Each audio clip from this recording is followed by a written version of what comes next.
بھیرا میں شہری سنڈے کو فنڈے بنانے کے لیے پارکس اور گراؤنڈ کا رخ کر رہے ہیں اور اس موقع پر بچوں نے بھی خوب ہلہ گلا کیا ہے۔ اسی پر مزید بات کریں گے اپنے نمائندے نوید جاوید سے۔ جی نوید، آگاہ کیجیے گا۔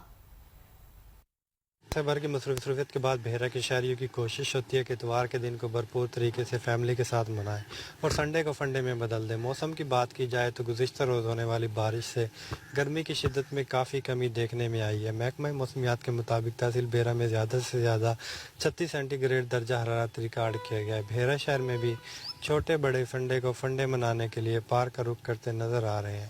میں اس وقت تحصیل بھیرا میں گلشن پارک میں موجود ہوں۔ یہاں شہریوں سے بات ہوئی تو ان کا یہی کہنا تھا کہ انتظامیہ کی عدم توجہی کے باعث بھیرا کا اکلوتا گلشن پارک ٹوٹ پھوٹ کا شکار ہے۔ یہاں جھولے وغیرہ ٹوٹے ہوئے ہیں، دیواروں سے حفاظتی جنگلے غائب ہو چکے ہیں، مگر ان سب سے بے نیاز یہ چھوٹی دنیا اپنے کھیلوں میں مگن نظر آ رہی ہے۔ شہریوں نے یہاں سہولیات کے حوالے سے بہت شکریہ نوید جاوید، آپ ہمیں تفصیلات سے آگاہ کر رہے تھے۔